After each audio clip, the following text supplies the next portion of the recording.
اور یہ طواف عبادت کب بنا اور حجر اسود اور پھر آگے یہ چند باتیں جو ہیں آج کے موضوع کا حصہ ہیں. تو بلا تمہید آپ کے سامنے طواف کیسے شروع ہوا اس بات کو بیان کر رہا ہوں. حضرت امام زین العابدین جن کے بیٹے ہیں حضرت امام باقر، تو حضرت امام باقر رضی اللہ تعالی عنہ اس بات کو روایت کرتے ہیں کہ طواف کیسے شروع ہوا. آج ہمارے ذہن میں جو یہ سوال آتا ہے تو امام زین العابدین کے ہوتے ہوئے بھی کچھ لوگوں کے ذہن میں یہ سوال آیا کہ آخر ہم جو عبادت کر رہے ہیں اس عبادت کی ابتدا کیسے ہوئی، اس عبادت کا حکم کہاں پر ہے اور یہ عبادت مارز وجود میں کیسے آئی. بندے کے دل میں ایک خیال ہوتا ہے جس طرح نماز ہے، اب نماز عبادت ہے تو ہم یہ بات بیان کرتے ہیں کہ معراج کی رات کو رب ذوالجلال نے اپنے محبوب کو زمین پر آتے ہوئے جو تحفہ عطا فرمایا اسے نماز کہتے ہیں اور نماز پڑھنے کا یہ فائدہ ہے. اسی طرح کر کے حج ایک اسلام کا اہم رکن ہے اور حج صاحب استطاعت پر زندگی میں ایک مرتبہ فرض ہے. تو نماز تو چلو اس میں کچھ پڑھتے ہیں، سورۃ فاتحہ پڑھتے ہیں یا قرآن پڑھتے ہیں اور آگے رکوع اور سجود کرتے ہیں، مسجد میں جاتے ہیں، دن میں 5 وقت اس کی اذان ہوتی ہے. حج کا معاملہ مختلف ہے کہ ایک کمرے کا چکر لگانا ہے اور رب نے راضی ہو جانا ہے. آخر اس کمرے میں ہے کیا، آخر وہ کمرہ کیوں اتنا اعلیٰ مقام رکھتا ہے کہ جو کام اس کعبے کے ارد گرد ہو سکتا ہے وہ زمین کے کسی دوسرے حصے پر نہیں ہو سکتا. جو عظمت و شان اس بلڈنگ کی ہے، اس عمارت کی ہے، وہ زمین کے کسی دوسرے ٹکڑے کی نہیں ہے. تو بالآخر بندے کے ذہن میں سوال پیدا ہوتا ہے کہ آخر یہ کعبہ وجود میں کیسے آیا، اس کا طواف کیسے شروع ہوا، زمزم کا کنواں کیسے وجود میں آیا، حجر اسود جس کو جنتی پتھر کہتے ہیں، حالانکہ جنت کی کوئی چیز روئے زمین پہ آ نہیں سکتی،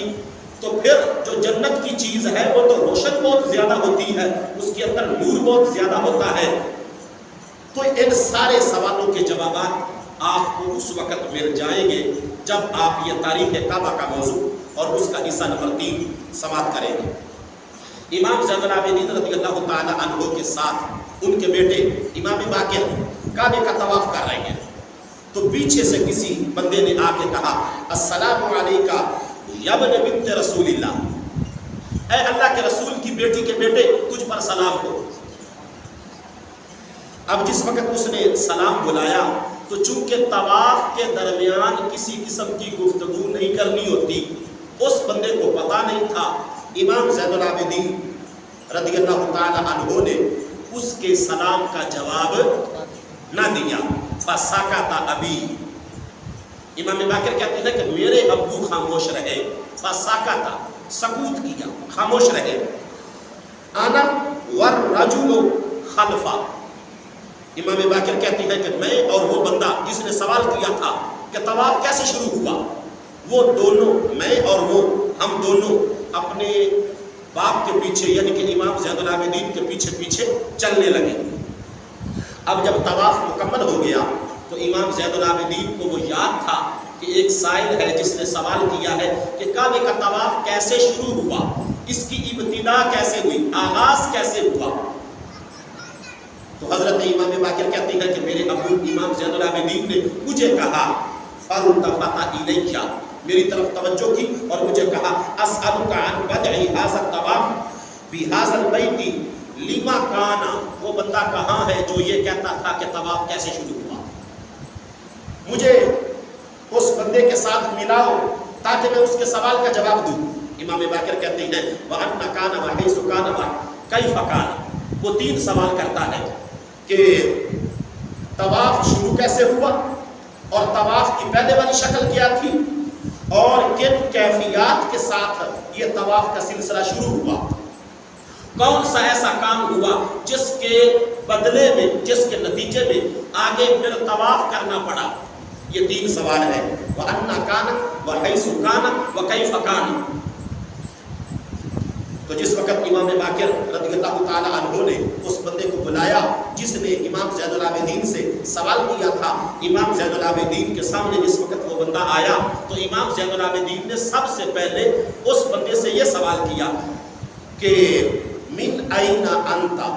آپ کہاں کے رہنے والے؟ اس کا علاقہ پوچھا تو آگے سے وہ کہنے لگا من اہل الشام،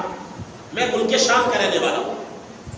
اب جس وقت سوال کرنے والے سے امام زین العابدین نے اس کے ملک کے بارے میں اور اس کی رہائش کے علاقے کے بارے میں پوچھ لیا تو آگے سے امام زین العابدین کہنے لگے کہ ٹھیک ہے تم ملک شام کے رہنے والے ہو، این مسکنک کا، لیکن شام میں تیرا گھر کس جگہ پر ہے؟ تو آگے سے اس بندے نے جواب دیا فی بیت المقدس، میں بیت المقدس کے پاس ہی رہتا ہوں۔ یہ فلسطین پہلے ملک شام کا حصہ تھا، اردن بھی حصہ تھا۔ ملک شام کی جو جغرافیائی حدود ہے یہ اب آ کے کم ہوئی ہے اور یہ لبنان، عمان، مسقط، قطر، حتیٰ کہ جو موجودہ یہ دبئی ہے جس کو یونائٹڈ اسٹیٹ کہتے ہیں یا گلف کنٹریز کہتے ہیں، یہ بھی ملک شام کی کمانڈیں ہوا کرتی تھی اور پرانے جغرافیے میں ملک شام کا یہ حصہ ہوا کرتی تھی اور ملک شام کی جو سرحدی حدود ہے وہ موجودہ دبئی تک پھیلی ہوئی تھی جس میں بحرین کا بھی کچھ علاقہ آتا تھا۔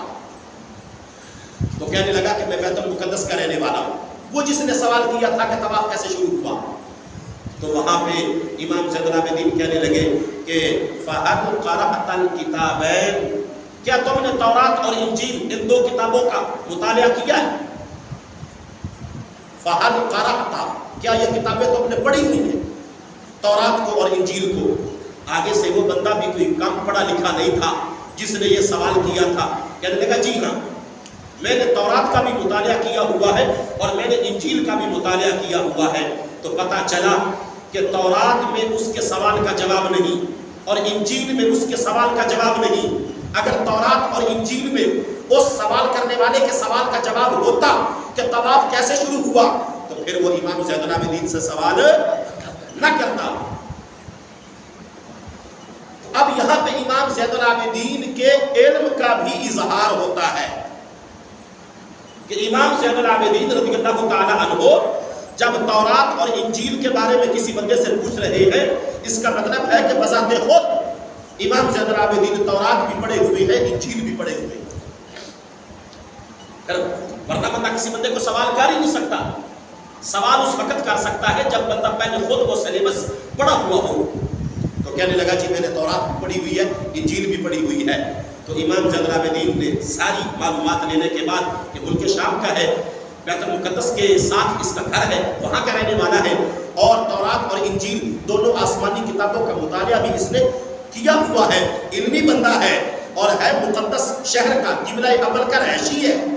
یہ ساری باتیں معلوم کرنے کے بعد امام زین العابدین کہنے لگے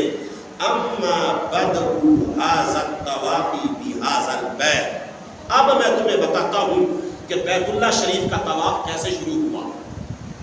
آپ نے سورہ بقرہ کی آیت نمبر 27 جو ہے اس کی تلاوت کی۔ کہنے لگے انی جاعل فی الارض خلیفہ، کہ جب رب نے فرشتوں سے یہ کہا کہ میں زمین پر اپنا خلیفہ بنانا چاہتا ہوں، حضرت انسان کو پیدا کرنا چاہتا ہوں، تو آگے سے فرشتوں نے کہا اتجعل فیہا من یفسد فیہا ویسفک الدماء، کہ وہ جس کو تم بنا رہے ہو وہ تو خون بہائے گا اور زمین میں فساد کرے گا۔ جس وقت فرشتوں نے یہ کہا تو آگے سے فرشتے کہنے لگے نحن نسبح بحمدک ونقدس لک، اے باری تعالیٰ آپ کی تسبیح بیان کرنے کے لیے اور آپ کی حمد بیان کرنے کے لیے اور آپ کی پاکی بیان کرنے کے لیے ہم کافی ہیں۔ انسان کو پیدا نہ کریں، وہ زمین میں خون بہائے گا، خون ریزی کرے گا، فساد کرے گا۔ تو رب ذوالجلال کو فرشتوں کا وہ جواب پسند نہ آیا۔ رب ذوالجلال نے ارشاد فرمایا انی اعلم ما لا تعلمون، اے فرشتوں جو میں جانتا ہوں وہ تم نہیں جانتے۔ اب فرشتوں کو احساس ہوا، حالانکہ جو فرشتے خبر دے رہے تھے خبر وہ بھی جھوٹی نہیں تھی۔ جو فرشتے یہ رب کی بارگاہ میں عرض کر رہے تھے کہ زمین پر فساد کرے گا، لڑائی کرے گا، لوگوں کو قتل کرے گا، خون بہائے گا، یہ خبر جھوٹی نہیں تھی، تو پھر کیا معاملہ ہے؟ اللہ ناراض کیوں ہوا فرشتوں کے یہ جواب دینے پر؟ رب ذوالجلال کی ناراضگی کیوں ہوئی؟ ناراضگی اس لیے ہوئی کہ فرشتوں نے جو جواب دیا تھا وہ بعض انسانوں کے بارے میں دیا تھا۔ فرشتوں نے جواب حضرت محمد مصطفیٰ کی عظمتوں کو دیکھ کے نہیں دیا تھا، فرشتوں نے جواب رب ذوالجلال اپنے نبیوں کو جو مراتب اور جو شان عطا فرمانے والا تھا آنے والے وقت میں، اور جو ان کو معجزات اور جو ان کو کمالات عطا فرمانے والا تھا، ان کمالات کا یہ نتیجہ ہے کہ رب ذوالجلال نے فرشتوں کو بھی انسان کا غلام بنایا ہے۔ بات سمجھ آ گئی؟ یعنی انسان کا مرتبہ، اگر وہ انسان شریعت کے دائرے میں انسان ہو، ورنہ تو ہندو بھی انسان ہے، یہودی بھی انسان ہی ہے نا، لیکن وہ نافرمانوں میں شمار ہوتا ہے۔ وہ فرما بردار بات ہو رہی ہے اس انسان کی کہ جو انسان یہ بات سمجھ جائے کہ مجھے رب نے کس مقصد کے لیے پیدا کیا، جس کو وہ مقصد سمجھ آ گیا، یعنی جو آقا کریم صلی اللہ علیہ وآلہ وسلم کی غلامی میں آ گیا، حضور کی تابعداری میں آ گیا، آقا کریم صلی اللہ علیہ وآلہ وسلم کے بتائے ہوئے اصول و قوانین کے مطابق زندگی گزارنے کے لیے جس نے خود کو تیار کر لیا، رب کی نظر میں، قرآن کی نظر میں، شریعت کی نظر میں، مصطفیٰ کی نظر میں دوسرا انسان انسان ہی نہیں ہے، صرف وہ انسان ہے جو لا الہ الا اللہ محمد رسول اللہ پڑھنے والا ہے۔ تو جب فرشتوں نے یہ محسوس کیا کہ اللہ ہم سے ناراض ہوا اور ہمارا مشورہ اللہ نے قبول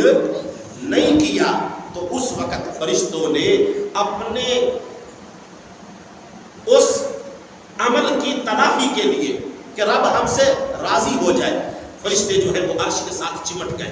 اور یہاں پہ وہ بات موجود ہے کہ 3 گھنٹے تک، اور دوسری روایت میں آتا ہے کہ 3 دن لگاتار فرشتے جو ہیں وہ عرش کے ساتھ چمٹے رہے اور گریہ ازاری کرتے رہے، رب ذوالجلال کو پکارتے رہے، اور اپنے کیے پر جو انہوں نے مشورہ دیا تھا رب کے گفتگو کے مقابلے میں اس پر نادم ہوئے، شرمندہ ہوئے اور رب کو پکارتے رہے۔ تو رب ذوالجلال نے 3 دن کے بعد یا 3 گھنٹے کے بعد ان کی طرف نظر رحمت فرمائی،